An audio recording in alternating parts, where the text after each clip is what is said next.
आखिर एक बेटा अपनी माँ के साथ ऐसा कैसे कर सकता है? ऐसा ही इस वीडियो में सुनने को आपको मिलेगा, एक माँ की दर्द भरी कहानी। वीडियो को लास्ट तक ज़रूर देखें और चैनल को सब्सक्राइब करना ना भूलें। बुढ़ापे की मजबूरी। मेरे पति के देहांत के बाद मैं अपने इकलौते बेटे के यहाँ रहती थी। मेरी बहू का मुझे एक अलग ही रूप देखने को मिला, साथ ही बेटे का भी। दोनों के मन में क्या है मैं अच्छे से जानती थी। वो चाहते थे कि मैं वृद्धाश्रम चली जाऊं। उनके जाने के बाद, मेरे पति के जाने के बाद मुझे यह सब देखना और सुनना पड़ेगा, इसका मुझे अंदाज़ा भी नहीं था। पर मैं मन मानकर अपने बेटे और बहू की बातें सुनकर भी यहाँ रहती थी, क्योंकि मुझे मेरे पति, मेरे पोते और पोती दिखाई देते हैं। उनकी झलक पाकर मुझे सुकून मिलता है। घर के बाहर एक टीन की झोपड़ी में रहती हूँ। मेरी बहू को कोई दिक्कत नहीं हो, इसलिए मैं घर के बाहर रहती हूँ। बेटे ने थोड़ी मेहरबानी की है तो ऊपर टीन की चादर लगवा दी है। समय समय पर थोड़ा राशन दे देता है तो मैं अपना बना कर खा लेती हूँ। मैंने अपने बेटे को कह दिया है कि मेरी वजह से उन दोनों को कोई प्रॉब्लम नहीं होगी, बस मुझे यहीं रहने दें, इसी घर में मुझे मर जाने दे। मैं बस यही चाहती हूँ। मैं अपने आप को खुशकिस्मत समझती हूँ कि मेरे बेटे और बहू कम से कम मेरे लिए इतना तो कर रहे हैं। मेरा बेटा सुबह 9 बजे नौकरी जाता है और बच्चे भी उसी समय स्कूल चले जाते हैं। फिर शाम को 6 बजे मेरा बेटा वापस आता है। बच्चे 3 बजे आते हैं। उन्हें आते जाते निकलते देख मुझे बड़ा सुकून मिलता है। मेरे पति के दोस्त जब कई दिनों बाद आए, जो मेरे पति के दोस्त थे, उनकी पत्नी का स्वर्गवास हो चुका था। उस समय पर वो हमारे घर पर आया करते थे। उनसे हमारे अच्छे रिश्ते थे। उनका घर हमारे घर से थोड़ी दूर पर था। पैरों में समस्या हो गई थी, ठीक से चल भी नहीं पाते थे। वो बड़े दिनों बाद मेरे यहाँ आए। मुझे उन्हें लगा। उनका हाल भी मेरी ही तरह था। बच्चे अब उनसे भी परेशान थे। आकर मेरे पास अपना दुखड़ा रोते थे और उन दिनों को याद करते थे। बुढ़ापा हम जैसों को बहुत रुलाता है। उनकी पत्नी का स्वर्गवास हो गया था और उन्हें चलने उठने में समस्या थी। वो तो अपना खाना भी नहीं पाते थे। मेरे पास आए तो मैं समझ गई कि यह इतनी मुसीबत में चलकर पुराने दोस्त के यहाँ चाय और खाने की चाह में ही जाते होंगे। उनकी भी अपनी मजबूरी थी। वो आए तो मैंने उनके लिए खाना बनाया और उन्हें खिलाया।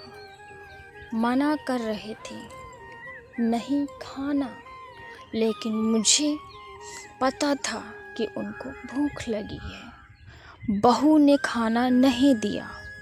मेरी बहू ने मुझे और उन्हें खाना खाते देख लिया। वो कुछ भी ना बोली। ऐसे ही वो यहाँ 2-3 बार आए। जब भी वो आते मैं उन्हें खाना खिलाती। फिर उनके जाने के बाद जब मेरा बेटा आया तो बहू कहती है कि तुम्हारी माँ अपनी बेशर्म है। तुम्हारी माँ कितनी बेशर्म है। पता नहीं किस किस को आजकल बुलाकर खाना खिला रही है। बड़ी मुश्किल से कमाया जाता है और यह लुटाने में लगी। इनका राशन बंद करो, कुछ दिन भूखी रहेंगी तो अकल ठिकाने आएगी। मैंने कहा कि मैं अपने हिस्से का उन्हें खिलाती हूँ। तुम्हारे पिता के पुराने मित्र हैं। फिर भी बहू का उल्टा सीधा बोलना शुरू हो गया। घर के बाहर इनको आज़ादी मिल गई है, पता नहीं क्या क्या करती हैं। बेटा भी बोला कि कुछ दिन भूखा ही रहने दो इन्हें। मुझे मेरे बेटे ने घर के पीछे सीढ़ी के पास ले जाकर बिठा दिया। कहा कि अब यहीं बैठो। मेरे तो अब आंसू भी सूख गए थे। अगले दिन मुझे खाना नहीं मिला। मेरे टिन के उस छोटे से कमरे को बहू ने तोड़ दिया। तब मुझे लगा कि अब मैं गलत कर रही हूँ। एक दिन पूरा भूखा रहने के बाद मैंने सोचा कि मैं गलत कर रही हूँ। मुझे अब अपने बेटे के यहाँ नहीं रहना चाहिए और शायद गलती भी मेरी ही है। मेरी ही परवरिश में कोई कमी रह गई है, तभी तो यह परिणाम आया है। अगली सुबह मैंने अपने बेटे को कहा कि मुझे वृद्धाश्रम छोड़ा। अब मैं तुम लोगों को ज़्यादा परेशान नहीं करना चाहती। बहू ने कहा कि एक दिन भूखी रही तो अक्ल ठिकाने आ गई ना। बेटे के चेहरे पर भी अजीब सी खुशी थी। जल्दी से तैयार हो जाओ मुझे छोड़ने के लिए। बहू कह रही थी कि आज की छुट्टी ले लो, यहीं आसपास मत छोड़ आना, कहीं 3 दिन में वापस न आ जाए। मैंने अपनी बहू से कहा कि बेटा चिंता मत कर, मैं अब नहीं आऊँगी। मैंने अपने पोता पोती को गले लगाया। मुझे पता था कि अब मिलना नहीं हो पाएगा। बेटे को चाहती थी कि एक बार जी भर के गले लगा लूं, लेकिन वो बोला चलो जल्दी करो। मैंने बहू को कहा कि बेटी अपना ध्यान रखना। मेरा बेटा मुझे छोड़ आया। वहाँ आकर मैंने देखा कि मेरी तरह कई औरतें हैं।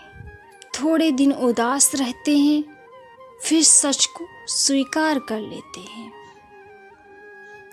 मैं अब यहाँ खुश हूँ, कुछ काम भी करती हूँ। मैं चाहती हूँ कि ऐसा कहूँ कि ऐसा किसी के साथ ना हो, लेकिन ऐसा कब किसके साथ हो जाए कोई बता नहीं सकता।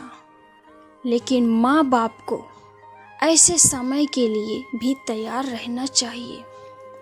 बस बच्चों को पाल कर बड़ा कर दो, उनसे कुछ उम्मीद मत रखो। तो दोस्तों, हमें इस कहानी से यह सीख मिलती है कि हमें अपने पास कुछ ना कुछ धन रखना चाहिए कि समय आने पर अगर आपका कोई साथ ना दे तो आप अपने आप पर आत्मनिर्भर रह सके। इसलिए अपने पास कुछ जमा पूंजी रखिए कि ऐसा समय आ जाए कि अगर बेटे और बहू आपको कुछ ना दें तो आपके पास कुछ धन हो जिससे आप अपना गुजारा कर सकें। वीडियो अगर अच्छी लगे तो प्लीज़ चैनल को सब्सक्राइब करें।